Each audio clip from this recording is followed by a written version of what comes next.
Sehingga kekamilan kita, kesempurnaan kita sebagai insan adalah ketika kita semakin mirip dengan Allah.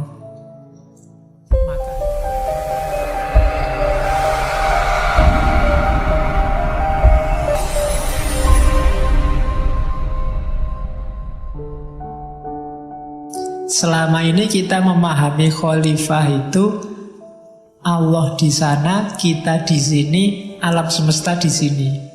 Terus kita disuruh oleh Allah untuk ngopeni alam semesta. Itulah khalifah. Katanya Ibnu Arabi tidak begitu. Kalau modelnya Allah di sana, aku di sini, alam di sana, itu kan berarti aku yang hadir di alam, Allah tidak hadir, dia ada di sana. Aku di bumi ini mewakili Allah, ngurusi alam. Padahal Allah itu kan ya selalu ada di sekitar kita terus. Ngapain butuh diwakili? Kalau maknanya khalifah itu diwakili, kan harusnya Allah tidak ada sekarang. Kita yang mewakili jadi Allah sekarang di dunia ini. Maksudnya khalifah itu bukan di situ, katanya Ibnu Arabi. Khalifah itu pengganti. Pengganti dalam arti apa? Kitalah yang paling mirip dengan Allah di antara semua makhluk lainnya. Jadi khalifatullah fil ardi adalah makhluk yang paling dekat karakternya dengan Allah di muka bumi. Maka ketika kamu nanti takholak bi ahlakillah, itulah jati dirimu yang sejati. Kalau kamu tidak melakukan itu di muka bumi, berarti kamu sedang mendistorsi hakikatmu sebagai manusia. Jadi rumusannya begitu. Karena awas salah, katanya Ibnu Arabi. Kayak Barat kan merasa kitalah yang menguasai dunia, alam semesta, mari kita taklukkan, kita tundukkan semuanya di bawah kekuasaan kita. Akhirnya diperas habis-habisan alam. Kita nanti bingung sekian ratus tahun ke depan sumber daya habis. Itu salah memposisikan makna khalifah. Jadi khalifah itu penggantinya Allah. Bukan berarti Allah tidak hadir. Allah itu selalu hadir.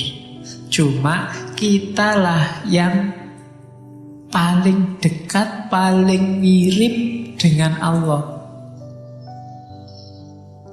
Sehingga kekamilan kita, kesempurnaan kita sebagai insan adalah ketika kita semakin mirip dengan Allah.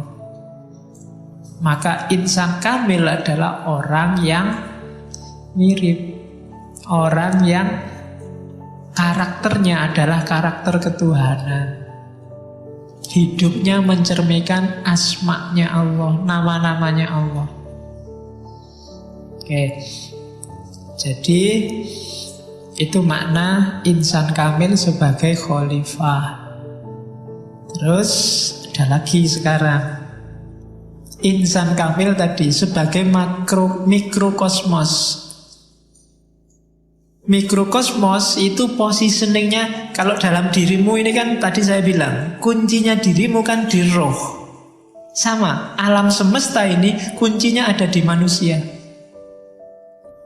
Posisinya manusia yang mikrokosmos di depan makrokosmos itu sama kayak posisinya roh dalam diri manusia. Jadi insan kamil inilah yang menjamin bumi ini, dunia ini masih hidup. Kalau tidak ada lagi insan kamil, semuanya isinya binatang, setan, itulah saatnya kiamat. Kenapa? Tidak ada ruhnya lagi sudah. Makanya ada hadis, selama masih disebut nama Allah, berarti masih ada orang yang berperilaku sebagai insan kamil, berakhlak dengan akhlaknya Allah. Kiamat tidak akan terjadi. Berarti apa? Ruhnya masih ada, masih hidup. Tapi begitu insan kamilnya tidak ada, ruhnya hilang. Jadi itulah posisinya manusia. Jadi manusia itu penting. Maka kamu jangan nakal-nakal, nanti kiamatnya cepat. Semakin habis insan kamil ya semakin dekat kita sama kiamat. Kenapa? Karena kita ruhnya.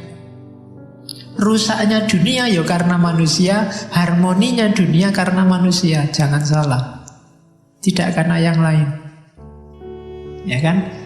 Kenapa kok ozon robek? Kamu kan selalu menyalahkan ini karena pemanasan global. Ya enggak, pemanasan global ya ujungnya manusia. Banyak bencana. Kalau dicermati nanti ujungnya ketemunya manusia lagi. Banjir Pak sekarang. Ya mesti manusia. Kalau nggak percaya coba dicek. Ya kan? Jadi diri kita ternyata tidak mencerminkan asma Allah dalam banyak hal. Kenapa umat Islam kok susah ya diajak kebersihan? Kenapa susah diajak tertib? Kenapa susah diajak harmonis? Ya karena itu tadi. Kita melupakan hakikat keinsan kamilan kita. Jadi jadilah manusia yang sejati, yang utuh. Jadilah insan kamil biar umurnya dunia ini masih lama. Kalau enggak, begitu kita kehabisan stok insan kamil, yang tersisa berarti tinggal ya al-insan al-hayawan. Makanya ada hadis yang bilang generasi yang mengalami kiamat adalah sejelek-jeleknya generasi.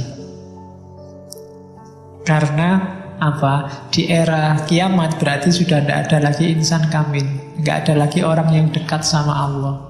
Tidak ada lagi yang mentasarufkan nama-nama Allah dalam kehidupannya. Jadi insan kamil itu khalifah dan sekaligus mikrokosmos. Dia cerminan citranya Allah di muka bumi dan dia kunci dari ketertiban dunia dan kehidupannya. Posisinya kayak roh di atas jasad. Dan alam semesta ini kan memang disediakan oleh Allah untuk manusia, untuk rohnya, untuk intinya. Maka kamu nggak perlu sungkan-sungkan, Pak saya mau membelih ayam Pak, tapi kok kasihannya. Nggak apa-apa kalau memang butuh itu. Nggak dosa, diperbolehkan sama Allah. Kamu korban, ada yang beleh besar-besaran sapi, kambing, terus kamu wah ini pembantaian besar-besaran. Ya kalau memang diperlukan, dibutuhkan, nggak apa-apa. Jadi karena alam ini untuk kita, cuma hati-hati itu tadi. Jangan berlebihan, juga jangan kekurangan. Berlebihan akibatnya harmoninya rusak.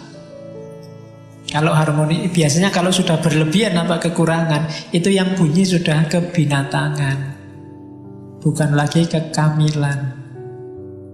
Jadi ditugas kita sebagai manusia untuk mewujudkan amanah dari Allah sebagai mikrokosmos dan sebagai khalifah.